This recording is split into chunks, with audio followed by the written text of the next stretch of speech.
మన ప్రభువును రక్షకుడైన యేసు క్రీస్తు అతి శ్రేష్టమైన నామాన్ని బట్టి ఈ ఉదయకాల హోసన్న దైవ సందేశాలు అనే కార్యక్రమం వింటున్న దేవుని బిడలైన మీ అందరికీ శుభం కలుగునగాక. పేరు పేరున అందరికీ వందనాలు తెలియచేస్తూ నా దేవుని బాహు ఎల్లప్పుడూ మిమ్మల్ని నడిపించునుగాక. ఈ శుభవేళ ఒక వాక్యాన్ని జ్ఞాపకం చేస్తాను. దేవుని వాక్యం ద్వారా అనుదినం వెలుగునొందుతూ కృప పొందుతూ దీవించబడుతూ ఓ పవిత్రమైన మార్గంలో నడవగలుగుతున్నాం. ఈ రోజున ఒక వాక్యం మీతో పంచుకోవడానికి ఇష్టపడతాను. అదేమిటంటే, మనం ఎప్పుడు ప్రతిఫలాన్ని కోరుకుంటాం. ఆ ప్రతిఫలం కూడా మనం ఊహించిన దానికంటే ఎక్కువగా రావాలని కోరుకుంటాం. వ్యాపారం చేసేవాడు వ్యాపారంలో ఇంకా ఎక్కువగా అభివృద్ధి చెందాలని ఆశపడతాడు. తన వ్యవసాయాన్ని చేస్తే వ్యవసాయంలో పంట ఎక్కువగా రావాలని కోరుకుంటాడు. ప్రతి విషయంలో ప్రతి మనిషికి అభివృద్ధి కానీ సమృద్ధి కానీ ఎక్కువ కావాలని కోరుకోవడంలో తప్పేం కాదు. అయితే మనం ఆ విషయాన్ని జ్ఞాపకం చేసినప్పుడల్లా దేవుడు న్యాయకర్తగా మనం పడిన ప్రయాసకు తగ్గ ప్రతిఫలం ఇస్తాడు. అయితే గమనించాల్సిన విషయం ఏంటంటే, ప్రతిఫలం కోరుకుంటున్నాం కానీ మనం చేసే పని మనం చేయగలుగుతున్నామా? అపొస్తలుడైన పౌలు కొరింథీ సంఘానికి రాసిన 2వ పత్రిక 9వ అధ్యాయం 6వ వాక్యంలో ఈ మాట చెప్పాడు. ఏమని చెప్పాడంటే, సమృద్ధిగా విత్తువాడు సమృద్ధిగా పంట కోయం. మనం సమృద్ధిని కోరుకుంటున్నాం కదా, అభివృద్ధిని కోరుకుంటున్నాం, రెట్టింపు ప్రతిఫలం కోరుకుంటున్నాం, మనకి ఇంకా ఎక్కువ లాభాలు రావాలని, మంచి జరగాలని అన్నీ ఆశపడతాం. తప్పేమీ కాదు. కానీ దేవుడు ఏమంటాడంటే, విత్తేటప్పుడు నువ్వు విత్తిన దానిని బట్టి నీకు ఆ ప్రతిఫలం కలుగుతుంది. అంటే నువ్వు విత్తేటప్పుడు చెయ్యి వెనక్కి తీయకుండా సమృద్ధిగా విత్తగలగాలి. మీకు ఒక మాట చెబుతాను. మనకేమనిపిస్తుంది అంటే, కొన్నిసార్లు విత్తడం అంటే చేయడం. విత్తనాలు విత్తేటప్పుడు రైతన్నకి ఈ గింజలు అంటే తనకున్న పరిస్థితులు ఆ రోజు జల్లడానికి కష్టంగా అనిపిస్తుంది. మనం కూడా కొన్నిసార్లు ఇతరులకు మేలు చేయటానికి ఇష్టపడతాం. కానీ మనకున్న స్తోమతను బట్టి చేయలేక చేయి ముడుచుకుంటూ ఉంటాం.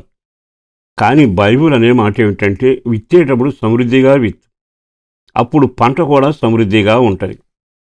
మనకున్న ఆ అననుకూల పరిస్థితుల్లో వాడికి ఒక జత బట్టలు కొనివ్వడం కానీ, ఈ పేదవానికి ఏదైనా మనం పెట్టడం కానీ, ఆపదలోనూ రోగాల్లో ఉన్నవారికి ఏదైనా చేయటం కానీ, ఏదైనా చేయాలన్నప్పుడు మనసు ఉంటుంది. కానీ నాకు అప్పుడున్న పరిస్థితిని బట్టి చెయ్యి ముందుకు సాపి దాన్ని విప్పలేకపోతుంటాం.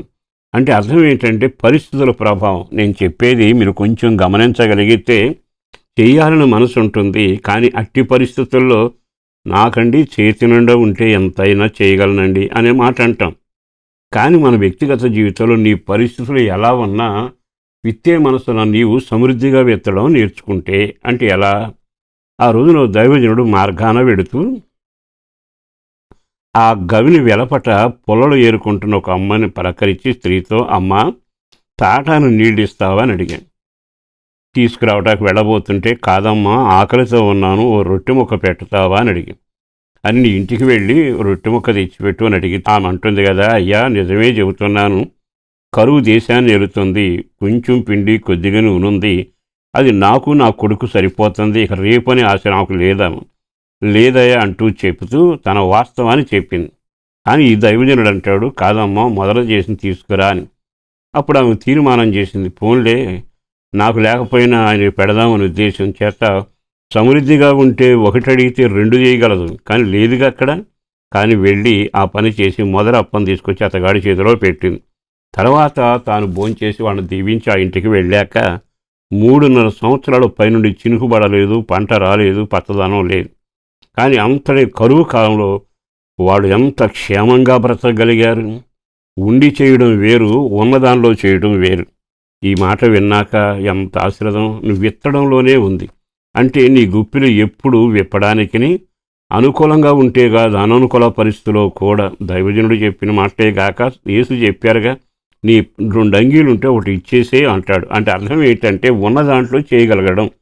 ఈరోజు ఎందుకో ఈ మాటలు మీతో పంచుకోవడానికి సేవకుడిగా ఇష్టపడుతూ, మీరు ఒకవేళ దరిద్రాన్ని అనుభవిస్తున్నా, కష్టాలు అనుభవిస్తున్నా, సుఖం ఎరగకపోయినా, గిన్నె నిండకపోయినా, పరిస్థితి అంతా తారుమారుగా ఉన్నా ఏమీ కంగారు పడక, నేను విత్తే మనసు దయచేయి ప్రభువా, సమృద్ధిగా నేను చేయగలిగే కార్యం చేయి ప్రభు అని మనసు కొరకు ప్రార్థన చేసి విత్తడం మొదలుపెట్టండి.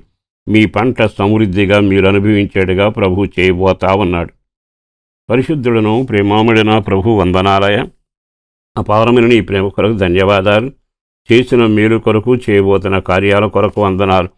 అడిగిన దానికంటే, ఊహించిన దానికంటే గొప్ప కార్యాలు చేసి మీరు మహిమ పొందండి, దీవించండి. కుటుంబాన్ని ఆశీర్వదించండి, పిల్లల్ని పెంచండి, జ్ఞానము, తెలివితేటలు, పెద్దలకు ఆరోగ్యం, సంతానం లేని వారికి సంతానం కలిగేటట్టుగా, వ్యాపార వ్యవసాయ ఉద్యోగాలలోనూ అందరూ రక్షించబడి ప్రార్థనలో పెంచబడినట్లుగాను, నీ రాకడకు సిద్ధపడి సమృద్ధి చేత ముందుకు సాగడానికి మేలు చేయమని యేసయ్య శక్తి కలిగిన నామాన్న ప్రార్థించి విన్నవించి వేడుచూ ఉన్నాము తండ్రి. ఆమేన్.